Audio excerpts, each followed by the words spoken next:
It's 4 o'clock on a Monday, and you know what that means. It's time for another exciting episode of Taxi TV Live. This week, starring a couple of things, Mr. Henry Winkle on the topic of how to make taxi work for you, a road rally preview, and before we start all that, I'm gonna kill the band, boom, kill the audience, and hi guys, let me open up the chat room. Hello, chatters. I gotta resize that window. Anyway, hi. Hope you guys are all doing well.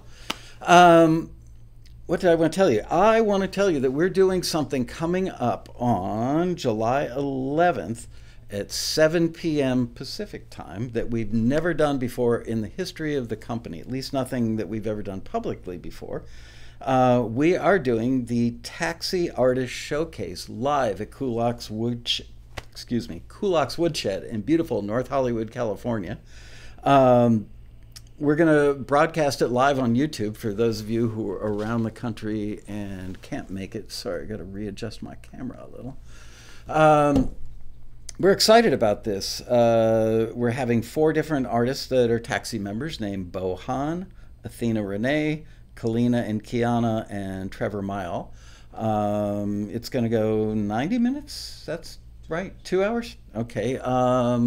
Kulak's is a funky, cool, awesome place. It's like your best friend's parents' basement where your band used to rehearse, but they've got like really good camera set up, and we've all been to shows there many times over the years, but we're doing this thing. It's just a taxi night there, and we're going to broadcast it live. There are about 42 seats in the place, and there's a queen-size bed in the middle of the room. That's like the optimal seating. So at some point, we're going to open it up. We're going to allow the artists who are performing to bring their family and friends, and if we've got some extra seats, we'll send out invites. And all we ask is that when we do that, if you say you're coming, actually really come, because on one hand, we don't want 100 people standing outside that can't get in because the fire marshal would be really ticked off. On the other hand, we don't want people to say I'm coming and not and have a bunch of empty seats. So we will keep you posted. I'm not going to be in the office next Monday, so Bria and Tom are going to do an episode of the show, and they will give you more details at that point in time. Let's see, what else do I want to do? Got the chat. Hello, everybody. Darren, Daryl, piano, guitar, Lou Lewis, John DuPont, Justin Hagler, Lamar Franklin, Lamont Johnson, Ann House, Sergey Lacoste, Kerry Cox, Patrick Adams, Amcool, Adriana. Oh, by the way, Adriana Lisette is now local to the Los Angeles area, and she's going to be our guest on the show. That's new. Bria's going, oh, really? I didn't tell Bria that. Yes, I confirmed that this morning. Adriana's going to join us on the show July 9th. Don't know what we're going to talk about yet, but she's been on the show before. She's a great guest. And with that, I am now going to call Mr. Henry Winkle. Where's that? Woohoo, baby. Oops. Yeah.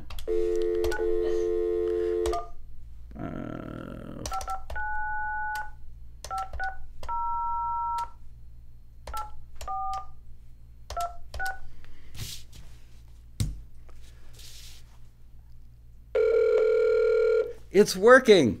I love it when technology works. Hello? It's working. Hey, Henry, you might want to turn down your speaker on your computer. How are you? I just turned it off. How are you? I'm doing fine. great. Say hi to Peter Rahill real quick, and I think John DuPont, you mentioned his name. Yep. Why say hi to Peter Rahill? What makes him so special? Oh. I'm kidding. I've done, I think his sense of humor. I know. We all love Peter. That's why hopefully he got my sense of humor, because he's a great guy and an avid taxi TV watcher. So anyway, thank you for doing this. Give you guys a little backstory. Can you make it warmer, please? It feels like the AC might have kicked off because it's taxi TV time. Yeah, that. Oh, okay. Okay, so Henry Winkle lives in what I would call kind of mid-California. He lives about 3 hours away from the taxi office, and probably, I don't know, 3 years ago or something, I got an email, and I think I followed up the email with a phone call and got Henry on the phone, and he wasn't a jerk, but he was like, hey, I'm not happy with Taxi. He was gentlemanlike, but he was very sure-footed in not being happy. Is that a fair statement? You know, I think I was more unhappy with myself, and I was more frustrated with myself than I really was with Taxi, and I was just looking for some advice. Oh, okay. Well, in any case, he showed up here at the office, and we sat down and had probably like an hour-long meeting or something, and it was very respectful, and I genuinely enjoyed meeting Henry, and kind of liked him, and became like, hey, dude, I'll do whatever it takes to help you find a way to be successful with this company, and dished out a bunch of advice to him, and he was one of the few people that's ever actually listened to me. So I have always appreciated that. And so I want to talk about this transition going from a gentleman who was frustrated with himself, with the situation, with not getting anywhere. And by the way, I should mention, he's an extremely accomplished jazz musician. He's really, truly talented. And frankly, an observation I've probably never said publicly before, but our members who are jazz dudes and dudettes are typically really well educated, highly musical, and have a very high standard and hold us to a high standard. So when a jazz person is expressing their frustration, maybe I pay a little extra special attention. They know of what they speak. So anyway, Henry and I had this conversation, and I want to get a little background on you first, Henry. Yes, Bria? They're complaining the audio is a little... Is there any way that... Oh, the audio's what? Can't get enough? They can't hear him. Okay. So can you move All right. it so they can... All right, I've got the... Can you guys... Henry, talk a little bit so we can find out... Hello? Hi, Michael. All right. Hi, everybody. And he's looking good on the meter. How's that, you guys? Anyway, all right. That's about as loud as she's going. I've got everything up in the microphone 6 inches from the phone. So anyway, say it's better. So Henry, give us a little background, like how long you've been making music, when you decided jazz was your thing, that sort of stuff. I actually just started writing music pretty late. I was in my 30s, but I started off as a classical pianist, and then decided to get into jazz in my teens. And when I was 30, I walked into a department store, and there was a CZ101, a Casio CZ101. Yeah. I had never seen a synth before, and so I thought, well, I'm going to buy that. And I bought a Yamaha drum machine, and I bought a 4-track cassette recorder, and I thought I was in heaven.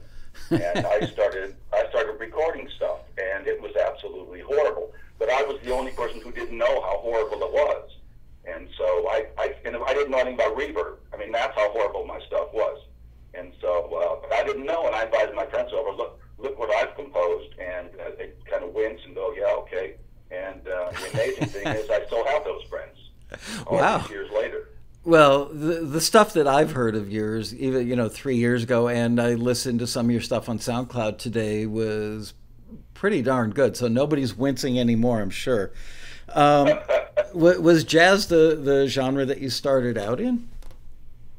No, I started out in classical. Okay, well, okay, those are the other members that are also well educated and hold us to a very high standard.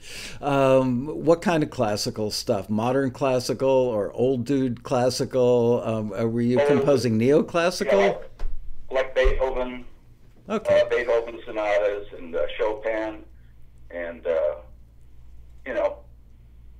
Yeah, greats. I saw And Hyundai. Bach. I absolutely love Bach. I saw a Hyundai Sonata in the parking lot today, but it wasn't being musical. It was just sitting there. Well, at least Bria got that one. Okay. So, one of the things, what was the advice? Do you remember? I think you've got a better memory than I do. What was some of the advice that I gave to you during that frustration period? Well, you asked me, and before I answer that, I got into Taxi for all the wrong reasons. My goal was to promote my jazz album, and I've heard other guests on your show kind of say the same thing, where they kind of went in, having one idea and one plan, and I quickly found out that there weren't a lot of jazz listings, and that the jazz album, it wasn't lounge jazz, and so the few jazz listings I saw were for lounge jazz and not kind of jazz fusion, smooth jazz that was on my album. Right. So, and it was just all the things I didn't know. I thought I knew how to compose music, but I knew nothing about composing for TV. So I didn't know about keeping it simple, and jazz is not simple, classical music is not simple, and I didn't know about not changing moods, and I was getting a bunch of returns. I was having the first year blues. I was getting returns, and I wasn't seeing anything happening with my forwards. And I watched an episode of Taxi TV where you said it took 7 years for a forward for something to happen with a forward, and so. Well, not on average, but for one particular case, yeah, there was one that set the record at 7 years. 7 years, yeah. And so, so the advice you gave me, you asked me, once I started getting forwards and kind of getting it, you asked me if I posted my forwards on the forum. And I said no, because it feels like I'm bragging. And you told me, no, you got the wrong idea. You should post your forwards on the forum, because then people who got returns can hear your forward and maybe learn something. And so, so I started posting my forwards, and that's how I met Paul Couteau. And Paul's a brilliant saxophone player, and we have gotten signed with tracks that I would never have gotten signed with because they needed a saxophone player. And so, I would highly recommend the Taxi forums. I'm not on there as much as I should be anymore, but for someone who's new and who wants feedback, and why did the screener return this track, or do you think that this track is good for this listing? Any of that kind of stuff. When you're just starting out, the Taxi forums can really help you out. I think that you're an interesting case, because I know you well enough now to know that, I don't want to call you a loner, but you're not exactly Mr. Social Media guy.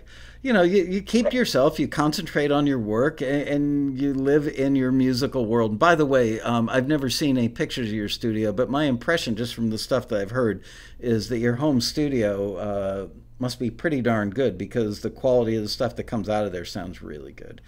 But that's a whole other issue. So, not being Mr. Hey, look at me, social media guy, you've really come out of your shell. Maybe some prodding from me. And one of the things I remember suggesting to you, and I followed up with a phone call maybe like a year later, was, Henry, you got to go to the road rally.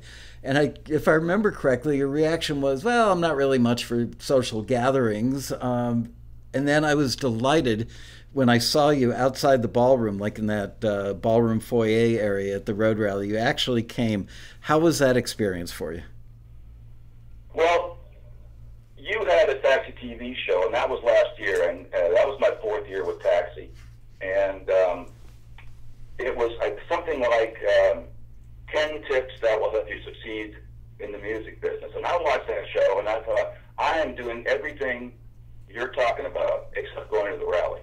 And that's when we had that conversation and stuff. And I decided, this year I'm going to go to the rally. And so I booked my hotel reservations. But as the rally was approaching, I had serious doubts. Do I really want to do this? And the answer was no, I don't. You had said it would be life-changing for me. Also, you said that, and I had doubts about myself. I thought, is this really going to be life-changing for me? Probably not. Am I going to meet somebody who is going to help me out and get me placement? Probably not. And because as you know, I moved out of LA many years ago to live in the foothills of Sequoia National Forest.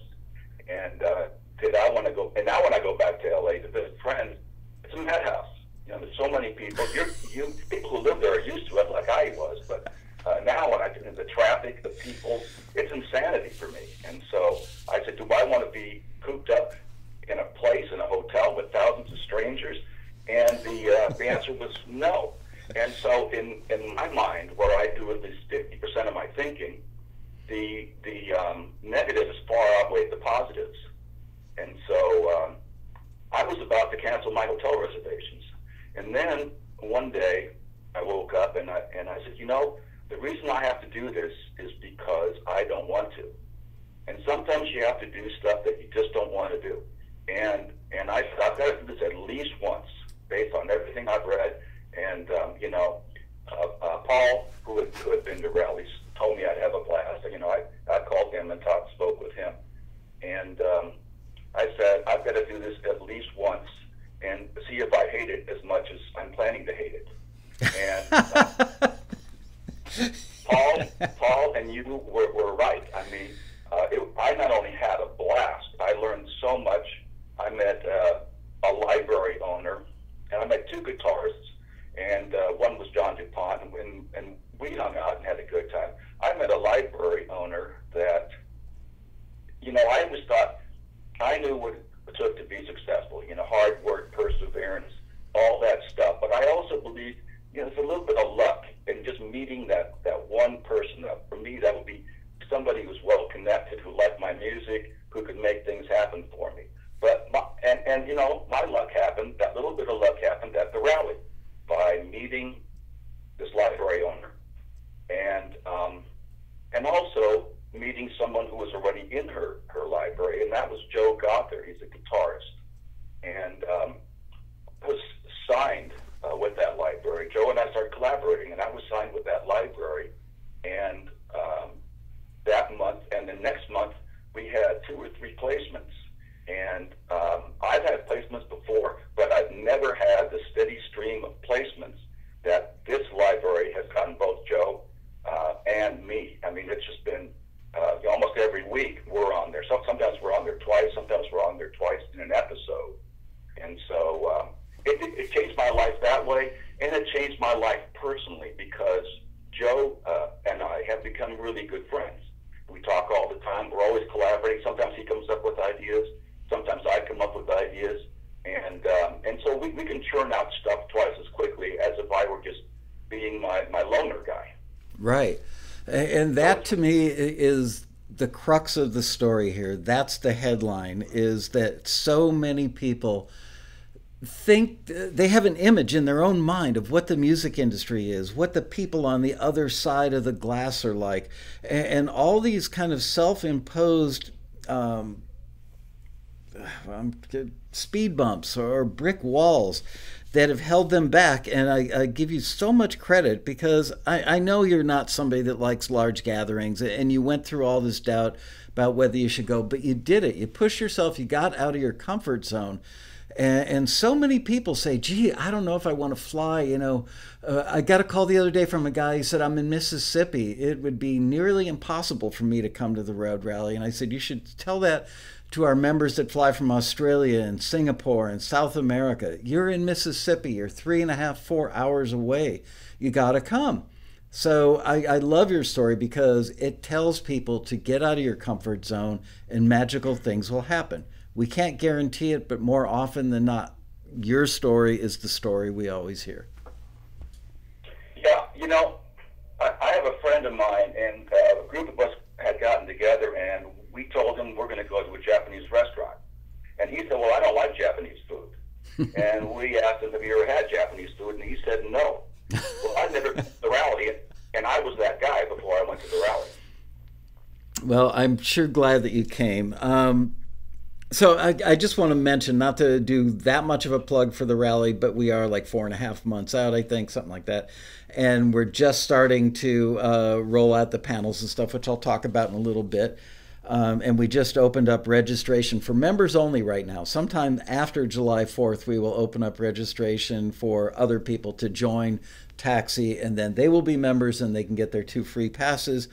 But the Road Rally is Taxi's annual convention. This year it's taking place between November 1st and November 4th here in Los Angeles. And get out of your comfort zone. Come from Mississippi. Come from Singapore, wherever you are, because you will meet other people that are your collaborators. I can't absolutely guarantee that you're going to meet industry people, but it happens all the time. You see them on a panel, you're going upstairs to like brush your teeth or something, and you're in an elevator with somebody you just saw on a panel, and have your little speech ready. Those moments do happen at the Road Rally. There are about 16 or 17 panels in the Grand Ballroom. There are about 75 different breakout classes. They're one-to-one mentors. Typically, we've got 2 shifts of like 30 mentors each. On 2 different days, you get to sit down and spend 15 minutes with an industry mentor of your choice. So there's all this great stuff, but you got to actually get there. And it doesn't cost anything. Every taxi member gets 2 free tickets. So anyway, enough of my speech about the Road Rally. So now, when was the turning point that you realized that you needed to also get out of your comfort zone musically and break away from classical and break away from jazz? What was the trigger point, and what were some of the genres that you started trying? Well, when I started with Taxi for the wrong reason, promoting my jazz album, I quickly realized that there weren't that many listings. The other problem, and I just didn't know what I was doing when I started with Taxi. The other problem was I didn't know that you had to have 100% ownership. And the saxophone player that I collaborated with, he wrote about 5 or 6 of the tracks, and I don't know how to get a hold of them. So I can't submit those tracks because I don't own 100%. So I started looking around and dabbling in this and dabbling in that, and I did some orchestral stuff and did this. And then I kind of latched on to tension cues and found that I had a real knack for that. I used to get them returned initially, and the screener would say, needs more dynamic change-ups. So what I started doing was I started volume automation on every track. So one track fades in, another track is fading out, and it also changes the overall dynamic of the entire mix. And once I started doing that, I started getting forwards. And I started getting signed by libraries. And as it turned out, for a guy who was going in as a jazz guy, 95% of my tracks that are in libraries are tension cues. And would I have ever thought, if I weren't a Taxi member, would I have ever thought, I think I'm going to compose a tension cue today? Never. Yeah, go ahead. Give our viewers who may not really understand, I know that the Taxi members watching the show know what tension cues are. Can you define what a tension cue is and where it might be used for viewers that aren't familiar? Well, there are different kinds of tension cues. There's a tension cue where they want a piano accompaniment. There's a tension cue where they want a melody. A lot of tension cues, they want no melodic movement, no percussive stuff. And then there are drone cues. There are cues with pulses. There are tension cues for reality shows, which are completely different, and I've never really done very well with those, to be honest. Then there are, in the beginning, I had to learn what was the difference between an investigative tension cue and horror tension cue, because, there would be a listing for investigative, and I would get a return, and it would say, this sounds more like a horror movie than, and you have to figure stuff like that out. What makes this sound like a horror movie? And the answer I came up with, and it might be right or wrong, is it's all about the sounds. There are certain sounds that you hear in a horror movie, and there are certain sounds that are different that you can hear in an investigative show. And so a lot of it is just trying to figure things out. And then so much of it with tension cues, because I've seen in the chat room, I was one of your TV shows, a couple of people were talking about that they were having, that tension cues were difficult for them. And for me, it's all about the sounds. And you have to be a maniac like me and constantly be looking for the most current sounds, the most cutting edge sounds.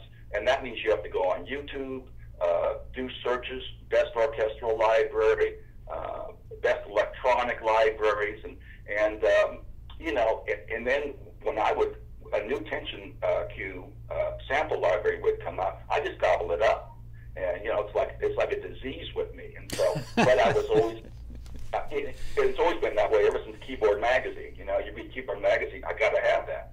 And so, but you have to do your research too. I mean, I'll go to a site of a sample library, and I'll listen to it on their site. I'll listen to the demos.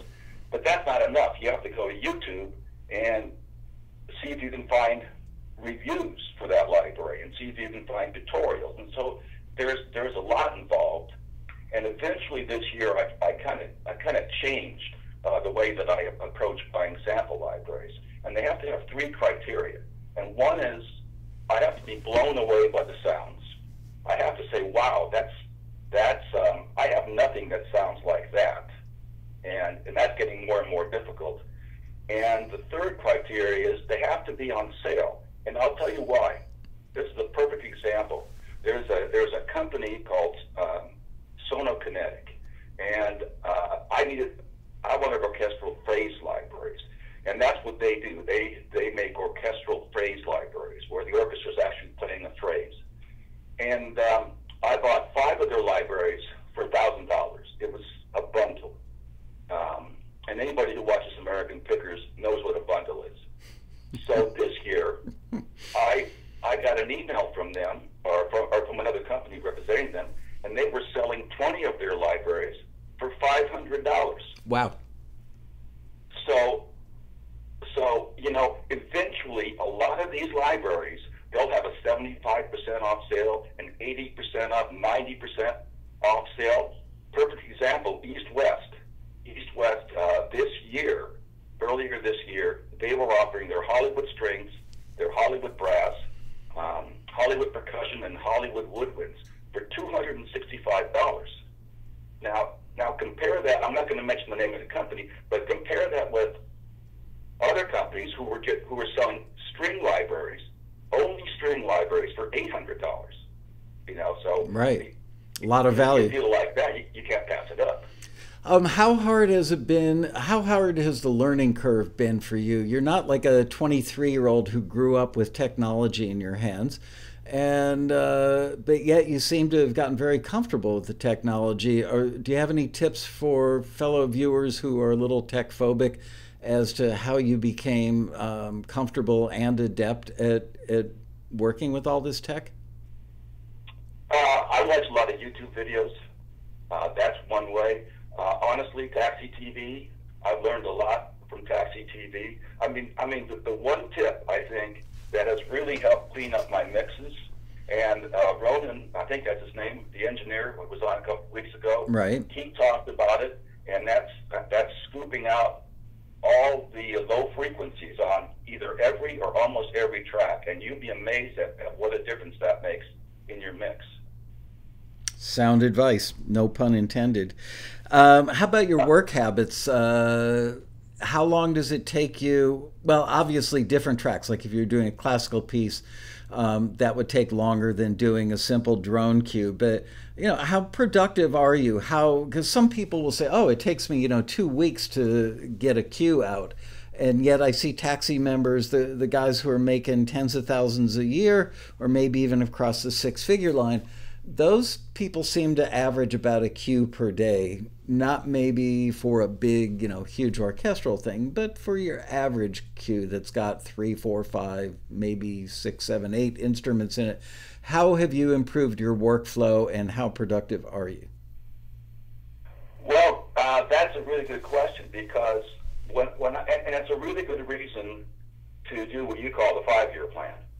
Because when I started out with Taxi, it would take me maybe 4 or 5 days to do a cue, and now I'm turning them out like 1 or 2 a day. Wow! And so what's great about turning out that many cues is you don't get married to any one cue because you forget about it. And in the beginning, I was married to my cues, and when I got a return, I thought, why did I get a return? But and then this waiter would tell me, this is why you got a return. And I'd say, oh, okay, well, that makes sense. Well, now, if you're composing a cue a day, you don't get married to them anymore. And it's, you just get better at what you do over time, which is true with anything. And you get faster at what you do. And and that's what's happened with me.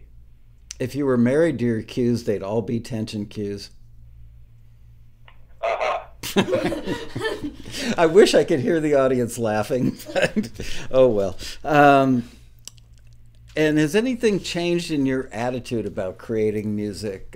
Specifically, I guess what I'm asking is that some people do get married, using your term, very much married to their music, and they feel like they're very precious about stuff. Have you found that you can still create music that you feel good about, that is challenging you and you're proud of it, but you know, if somebody doesn't like it or somebody doesn't sign it to their library or it doesn't get used in a TV show, no big deal. How hard was it to cross that chasm from everything you create is genius, the last thing you created was the best thing you've ever created, and now you've become, I hate to use the phrase, almost more factory-like, let's call it productive. Have you noticed any lack of creativity or not? No, I haven't. And you know, some people think, well, if I don't compose jazz and I go into tension cues, that's kind of a cop out. I love doing tension cues. You know, I love doing jazz. I love doing tension cues as much. And a lot of times, I look at a tension cue as composing, especially if it's a tension cue that says no melodic development, you know, right? Like a drone cue, for instance. And so I look at that more as putting together a jigsaw puzzle and just finding the right sounds, blending them in and out with each other. And that's why you have to have great sounds, you know. And it's not really composing, it's a jigsaw puzzle, but it's equally fun. Let's play something of yours. Bria, what do you have queued up? I have 3 different ones. I have a jazz, a tension, and an electronic action. Okay, so Bria's got jazz, tension, and electronic action.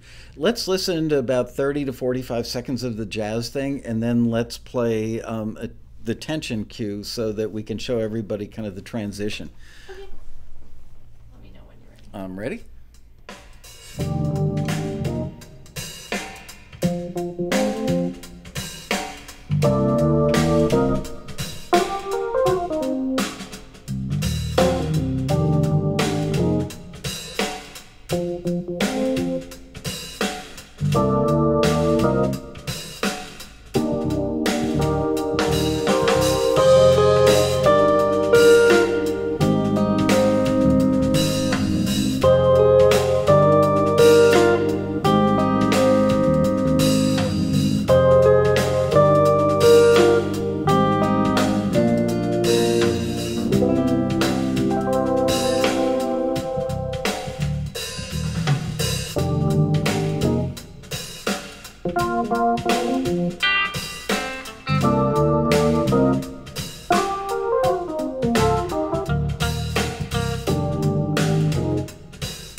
All right, so that was obviously some sweet jazz, and now let's listen to a tension cue.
Really good job.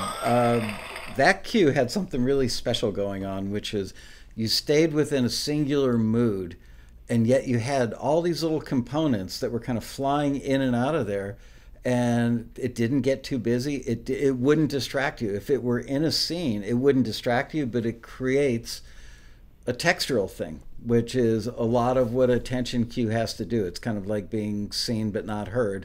In this case, heard but not noticed. You know, could make your skin crawl, make you sweat a little bit, or make you lean forward, look at your TV even more. All these things that tension cues can do, and you executed that beautifully, Henry. Well, thanks. I just wanted to say that first track was a collaboration with Joe, and it was we did that about two weeks ago, and it got signed by the library owner who I met at the rally. Right. And the other two tracks are me, and I'm not going to give Joe any credit for those. I'm sure Joe appreciates that in some weird way. Let's see. I'm looking down my list of questions to see if there's anything I thought of asking you that I haven't touched on yet. When you first, before you joined Taxi, any time that you might have heard composing for film and TV, was that something what was the image you had when you heard the phrase film and TV music or composing for film and TV? Was the image that you had in your mind different than what you find yourself doing? Oh, absolutely. Yeah. How yeah, so? Absolutely. I mean, the things that I didn't know, you could write a book about it, or somebody could write a book about it. You know, I mean, you've had, I forget what his name is now, but he's a guitarist, and Steve Barton. Right. You've had him on the show, and he had a show where he showed how simple his stuff is. And he gets placements, you know. And I really had to learn, I really had to get my ego out of the way. Because when you're doing an album, you want people to listen to it and go, wow, that's really good. But that's not what you want when you're composing for TV. I had a friend of mine call, and she said, you know, every time they play your music on that show, they play it so soft. It's just not right. And I said, well, you know, it's background music, and it's all about the dialogue, and so you have to make your music dialogue friendly. And then she said, I don't know, it just doesn't seem fair. And I said, well, people don't tune into that show to hear my music. They tune in to watch the intrigue and the drama and the dialogue. And besides which, the important thing is it's a placement, you know, and I get paid the same whether they play it loud or whether they play it so you can barely hear it. Oh man, that's going to be my quotable quote from Henry Winkle: is I get paid the same whether it's played loudly or they can't hear it. I love that. Wow, great advice. Is there any sage advice that you've got kind of generally for people who've been watching Taxi for years but haven't joined yet, or people who are new to Taxi?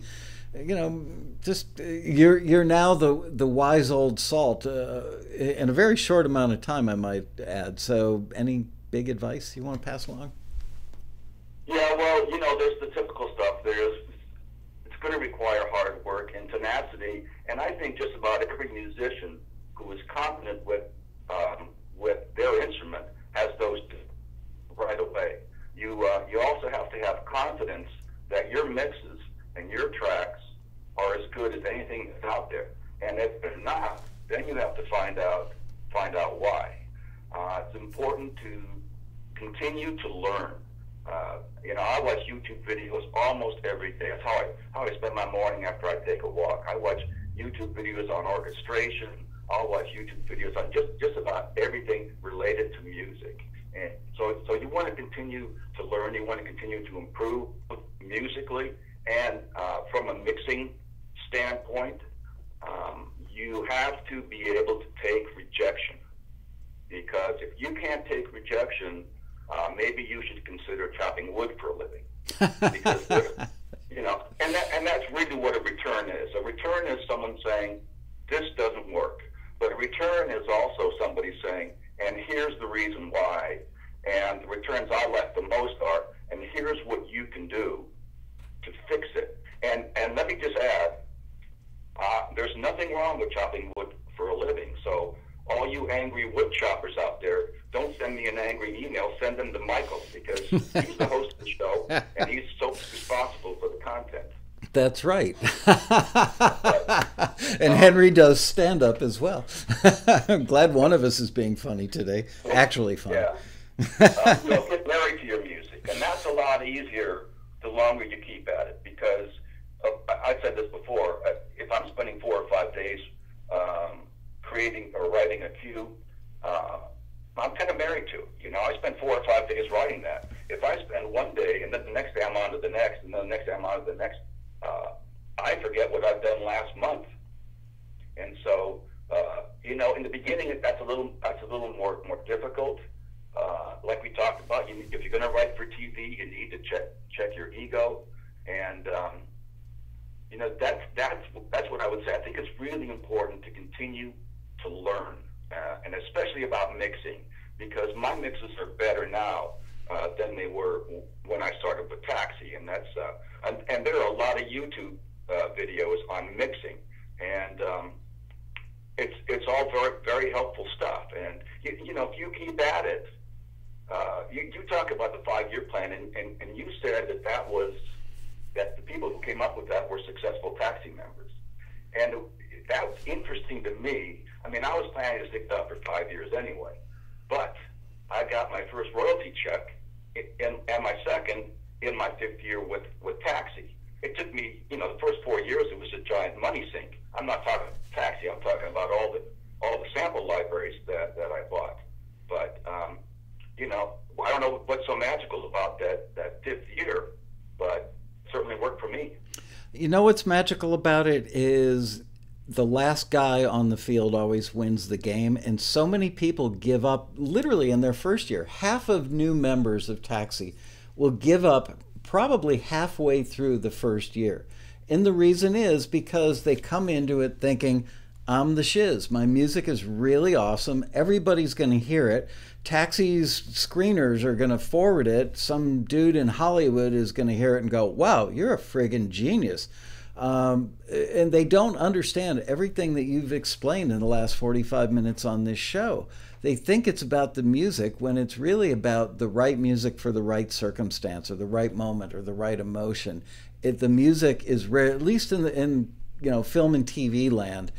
Music is not the star of the show, and just because it isn't the star of the show doesn't mean that you are a lesser musician or a lesser composer. You've still have to master another craft, which is making music that stays on a single emotion and yet elevates it, supports it, elevates it, moves it forward. Those are all crafty things that I think a lot of people don't understand. Therefore, they just make this kind of general assumption that it is somehow or other a bastard stepchild, and it's not. So also, you brought up one other point, and I want this to be kind of the point that we send everybody home with, which is musicians often say, oh my goodness, Taxi is so expensive. It's really not. It's $300 a year. And, you know, oh, coming to the road rally, I'll have to buy a plane ticket for $300 or $400. But yet they completely understand that if you were to open a pizza place or a car mechanic's garage or an accounting firm or any kind of small business, there's always an investment. And when you look at the amount of money, you know, you talk about spending $1,000 on all kinds of software or whatever amount of money you've spent in total now during the 5 years, isn't it by comparison really small to what it would cost to start up most other businesses? Yeah, and the other thing I'd like to mention is paying $5 to have somebody who's a music supervisor, a library owner. You see, I thought screeners were screeners. Screeners were people who work at Taxi, but screeners are like, they have day jobs. Right. And they're music supervisors. That's all they do is listen to music. And one thing I learned at the rally, which really kind of surprised me, that music supervisors get so much music over the course of a day that they will make a decision on any given track in 15 seconds or less. In 15 seconds, they'll say, that's it. So if you have a track and you have your really good stuff 30 seconds in, it's very likely the screener's just not going to have enough time to get to that 30 seconds. So that's one thing I got from the rally. And as far as people quitting after a year, to me, that's kind of baffling, but I understand it. At the same time, I understand it. You're getting these returns. You're just not seeing any progress. And then not seeing anything happen with your forwards is probably even more frustrating. But you just have to stick it out, you know. I mean, my plan was, I'm going to get this. And I'm glad I stuck it out. And the other thing about sticking it out, if I hadn't stuck it up, I wouldn't have met Paul. If I hadn't gone to the rally, I wouldn't have met Joe and the library owner. Now, you know, when you have two different styles, everybody's got their own style. And when you have, like Paul and me, or Joe and me, and John DuPont and I have worked on some stuff too, and if you get two different styles in one piece, it makes it richer, you know? Mm-hmm. The other advantage is there was a music supervisor, and I told you the story when we talked last week, and he needed something very similar to Gato Barbieri's Europa. And I clicked on it, and I said, oh, I remember that song. It's very saxophone heavy. So I called Paul, and I said, you want to give this a shot? And he said, absolutely. So I contacted the library owner, and I said, I talked to Paul. Paul is also in the same library, by the way, and we'll have something for you. And so the next day, you know, I had the track up on YouTube. I figured out the BPM, and then I figured out the bass line, and then changed it up a little, did different chords, and sent it to Paul. And Paul had something back to me in 20 minutes. You know, that was perfect. And we submitted, we turned it around really quickly. Library owner couldn't have been more pleased. And the music supervisor said he loved it. So that's the thing about collaborating. If I had been Joe Lohner, then I couldn't have submitted to that listing. But because I know Paul, the two of us, it gives me more listings that I could, or that wasn't a listing, that was a request from a music supervisor, but it gives me more opportunities. You know, I've got a relationship with a saxophone player and a relationship with a guitarist. That's getting us signed, where we're getting more tracks signed, and so and you can compose stuff twice as quickly. And then, you know, Paul comes in with his ideas, Joe comes in with his ideas, and then I come in with my ideas. And it doesn't really matter who starts it. It's just the beauty of collaboration and what it can do for your music and what it can do for your career as well. And so that's another advantage for sticking it out. You bring up a really key point, which is collaboration matters. But, you know, a lot of people say to me, well, I know a sax player in my hometown, I know a guitar player. The difference between Taxi's members that you meet at the Road Rally, meet online in our forum, and even meet in the chat room here at Taxi TV, is they're like-minded people that have the knowledge and the experience now because of Taxi. They understand the drill. They're not just a good sax player. They're not just a good guitar player. They're good sax players and good guitar players and good whatever players that understand the same things that you now understand about music composition for TV or film or whatever. So it really takes it up a notch, and I'm glad that you've been able to take advantage of that. So with all that, I want to wish you well and say that I'm excited to see you in a few short months at the Road Rally coming up November 1st through the 4th. I'm just so grateful that you actually took my advice and you got out of your comfort zone and you came last year. And I'm telling you, for me personally, Henry, walking around that corner and seeing your face, I'm very busy at the Road Rally. A lot of people tugging on me, a lot of things I have to remember to do, a lot of stuff I have to check in with the staff about. It was a moment for me last year, seeing you at the Road Rally, and I just remember thinking, wow, he actually came. I hope it's everything I promised. And it sounds like it was, so thank you for trusting me. Thank you for getting out of your comfort zone. And thank you for being an awesome example of what the best of taxi members can be. I'm loving the fact that you're succeeding. So thank you for sharing it with us. Hey, no problem. All right. I enjoy being here. You know, the funny thing, two things. First of all, you haven't played my third track. I don't know why you're not playing my third track. And it's sort of, you know, I'm turning into a frustrated taxi member now, not playing my third track. We'll play it. Well, you know, that track is a perfect example of screener feedback. And it's only a minute long, but it was kind of an action track. And I had submitted it to one of the action listings earlier this year. Yeah. And the screener returned it, and he said, you know, it's got a lot of energy, but that violin thing that goes on, that violin was kind of an ostinato. He said, that just doesn't work. If I were you, I would turn this into an all-electronic track. So I followed his advice. I go, yeah, that makes sense. I didn't like that violin thing that much either, come to think of it. And so I did that, and next time a listing like that came up, it was forwarded. Wow. You know, sometimes it just takes an independent, objective set of ears to notice what maybe you can't because you're too close to it. So what's the name of this piece? And let's have Bria play it. It's called Prison Break. Prison Break. Oh, I've heard this one. I love it. All right, go ahead. Hit that button.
That was awesome, Henry. I am just so incredibly proud of how far you've come and the quality of what you're making. Just, you're nailing it, buddy. And I will see you in 4 months and 1 week. And congratulations once again. And thank you so much for joining us on the show today. Hey, thanks, Michael. It was a pleasure. My pleasure. I'll talk to you soon. Bye-bye. Okay, bye. Henry Winkle, ladies and gentlemen. The one and the only Henry Winkle. I love that guy. He's such a great example of what taxi can do for people. And, you know, the road rally, it's coming up in 4 months and 1 week. Oof, whack myself in the face. That is the beginning of every new road rally. When I cross out the year previous, or previous year if you speak English, and write in the new year. So I am going to share with you, I've got most of the panels figured out. There are a few things that I've already had to go, nah, I can't do that. All this is subject to availability of the panelists. Sometimes the best ideas end up not happening on the stage because somebody can't make it. And but so far this year, and I would say probably 85 to 95% of what I'm going to tell you is coming up at the Road Rally will actually happen.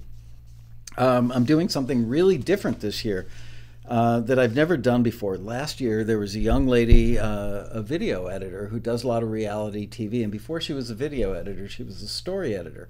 So she really gets it. She's sharp. I asked her to join us and show how she chose music for the reality series, and how she placed it, how she edited it, how she thought about it as she was putting it in there. Would it carry you from this mood to that mood? Would it make a good transition from one scene to another? I learned something from her that I'd never heard before, which is a single thought. A thing is called a beat to editors. Now, in my world, in our mutual world, a beat is boom, boom, boom, coming out of a box or out of a drum.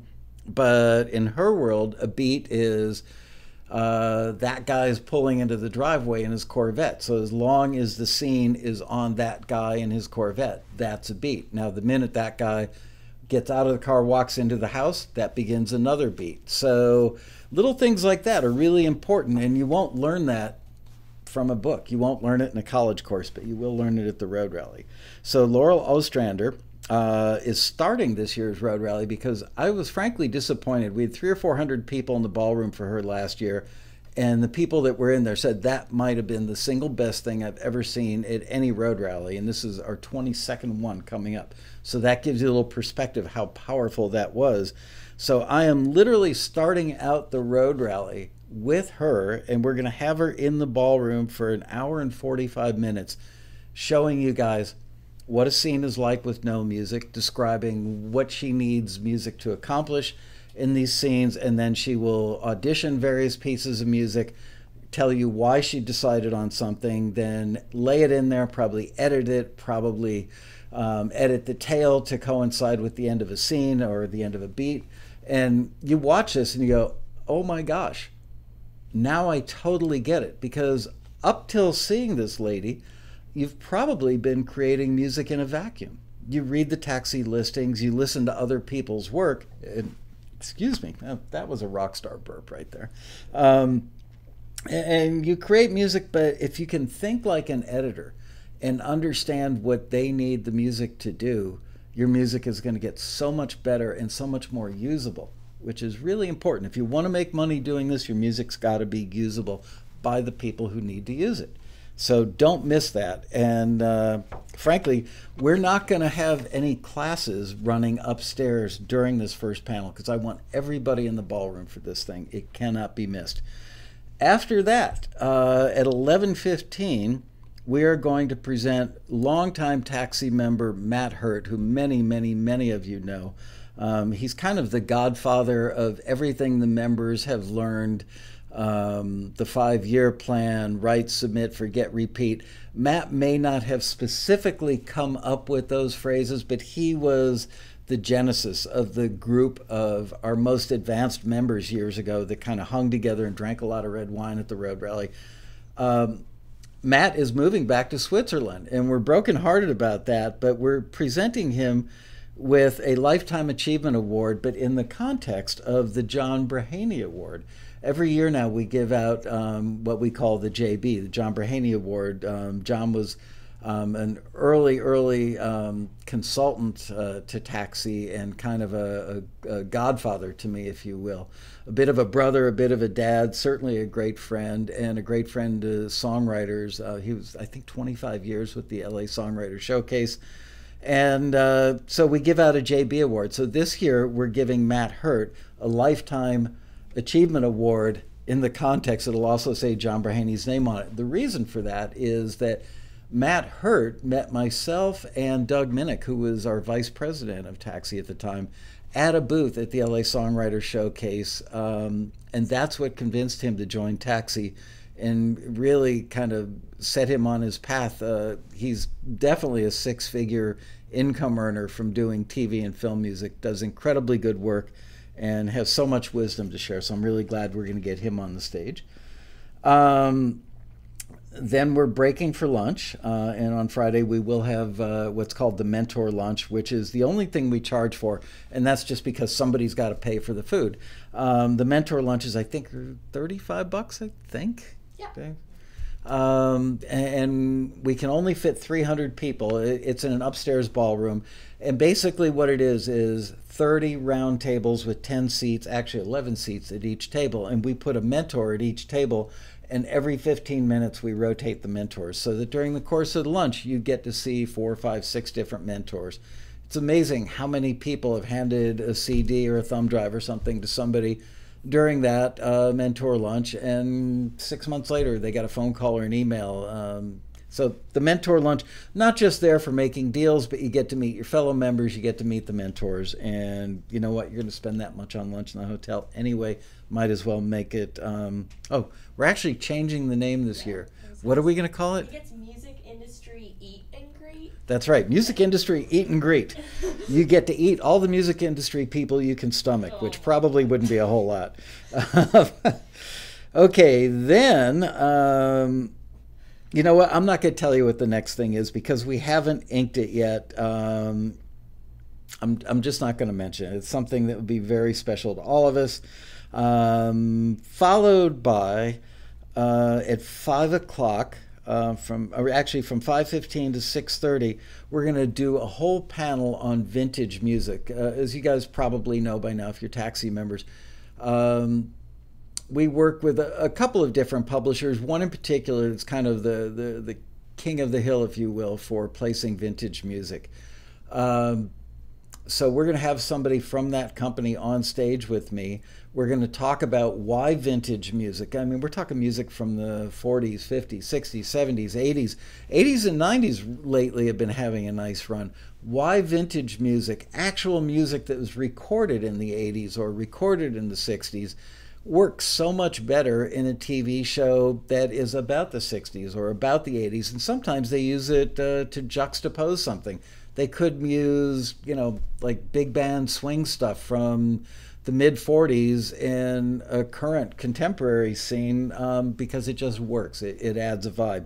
So we're going to discuss all that. We're also going to play a bunch of stuff.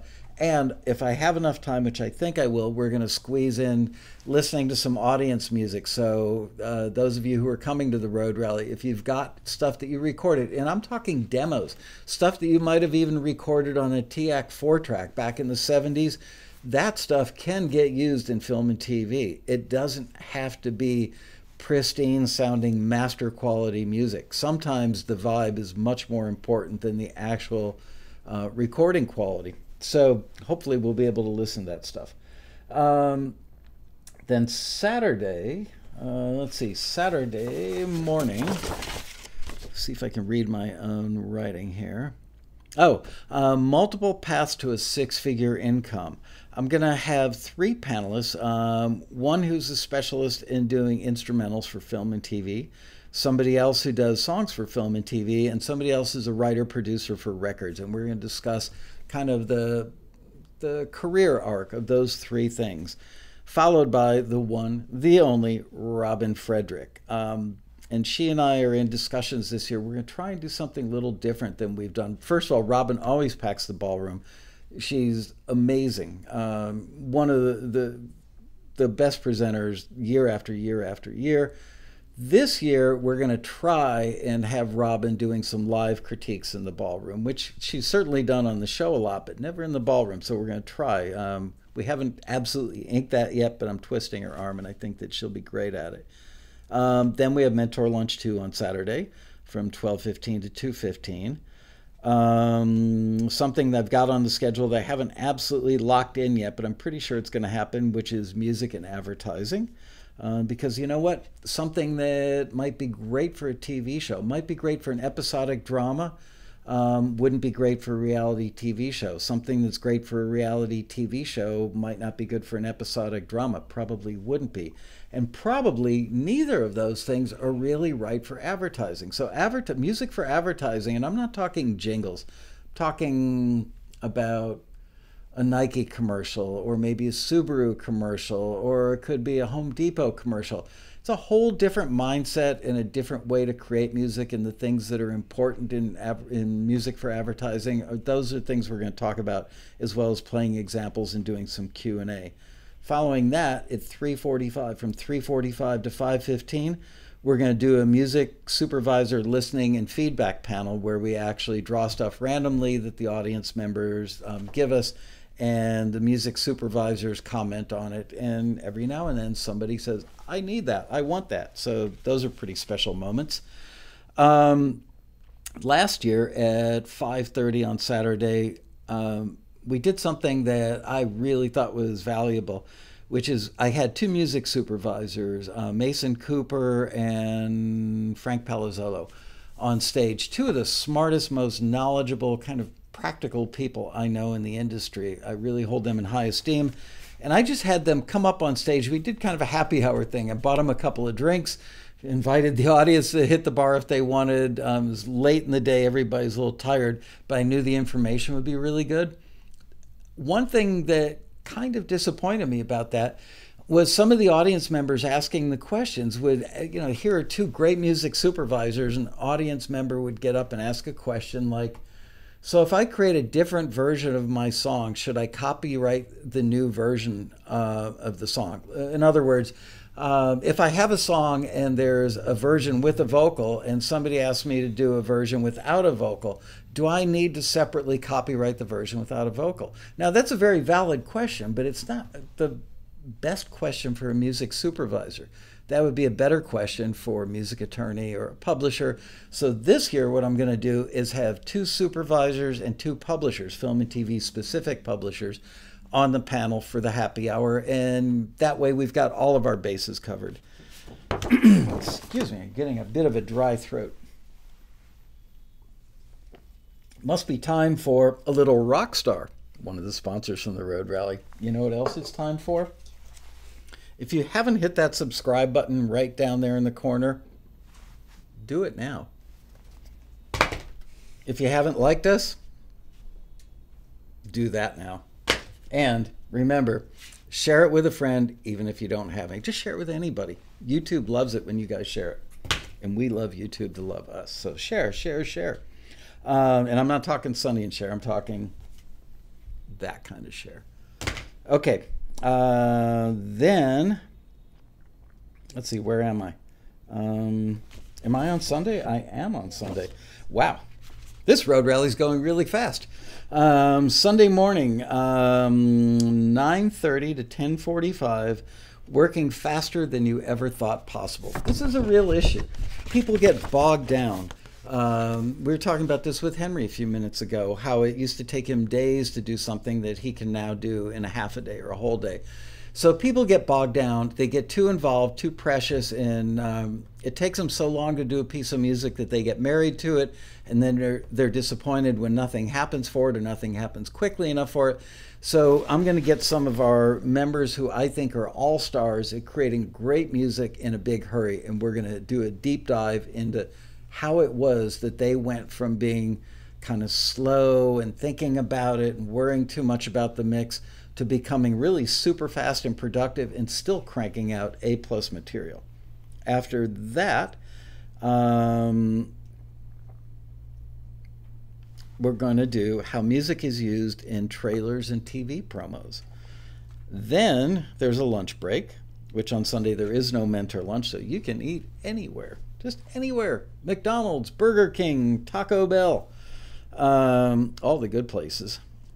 Then from 2:15 to 3:30 after the lunch. This one I don't have locked down yet, but actually I wouldn't mind a little feedback in the chat room from you guys. We never really discuss scoring because Taxi, we're not in the business of helping people gain employment. We're all about licensing. But I know that there are a lot of people in the audience that would love to score a TV show or love to score a film. And it's a tough gig to get. There are a lot of people in Los Angeles in particular that are very capable scoring people, whether it's independent films or mid-sized features or blockbusters. So if you guys like this idea, I'd like to bring somebody. I know several people who do scoring. One lady in particular that I'm rather fond of, although she doesn't know it, and I don't mean fond like I'm replacing my wife anytime soon. I mean fond of her career. She does mid-sized stuff, and I've watched her go from doing smaller stuff to mid-sized stuff, and I really have very little doubt that someday we will see her name attached to a big-budget blockbuster feature film. And so I'm thinking about having her be there to answer your questions. First of all, we'll play some of her stuff. We'll talk about how she's grown into the role, and we'll talk about how she's graduated from doing basically student films to doing bigger stuff. And part of it is conducting. Imagine walking onto a soundstage, like the Newman scoring stage, and having 80 pieces in front of you, and you're now conducting those 80 pieces. Not only are you conducting, but you've got to be able to hear if there's a rub between the violin part and the viola part, or the oboe, on the chart is coming in a measure late. You've got to be able to know all that stuff and know how it's affecting the scene, and there's just so much to it. So does that sound like something? I've got one person. I'm not going to say who she is yet. I'm keeping it a secret, Dell.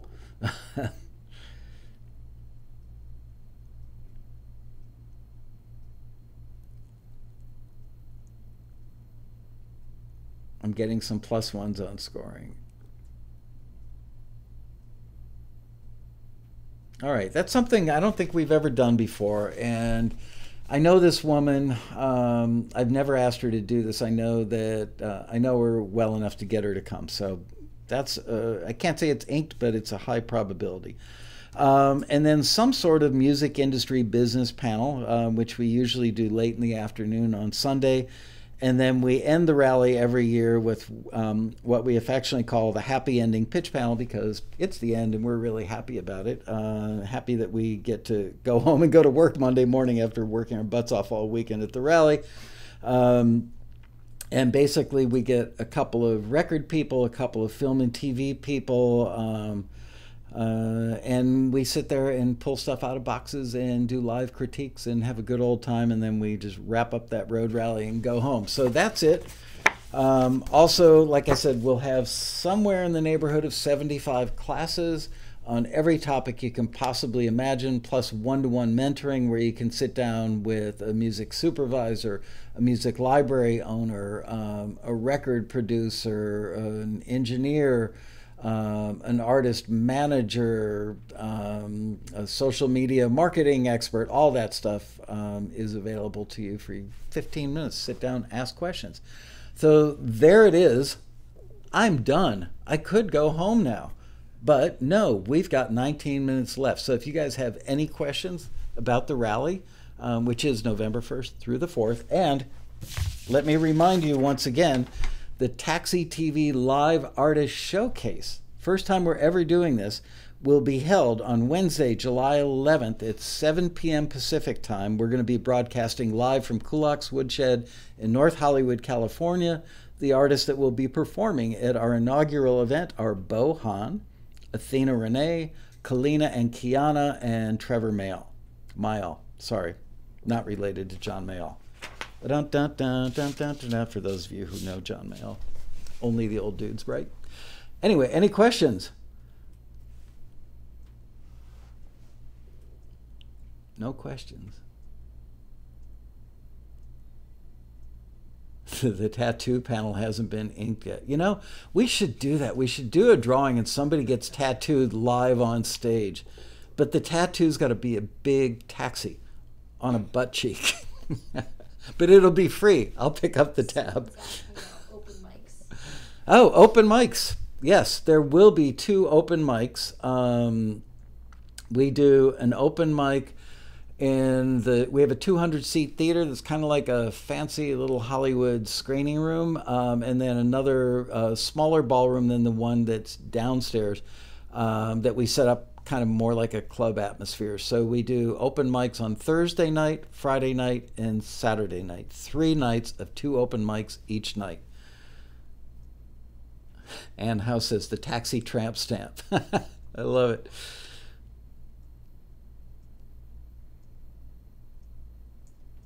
Someone asked when in July does registration open? Oh, okay. Registration is currently open for taxi members right now. Obviously, registration is just for taxi members. You've got to be a member to get your 2 free tickets. We haven't started advertising it to people who are getting ready to join taxi or to former members, because we just wanted to make sure that the system was stable over the past weekend or so. But it is open right now, and Bria is putting in a link so that you can go there if you're a taxi member. I put the link in the chat. Okay, she put the link in the chat. So if you're a taxi member, and we actually have it now so that joining or signing up for the road rally happens within your taxi member homepage. You have to log in. Question, did Michael know David Bianco? Nope. Michael did not. Does the road rally ever come to Nashville? Nope, it does not. It is. Everybody asks this question. Why don't you do a road rally in Chicago? Why don't you do a road rally in Dallas? Why don't you do one in Nashville? Why don't you spend $300 and buy a plane ticket? That's what I'm saying. Because, look, we get about 100 different speakers and panelists.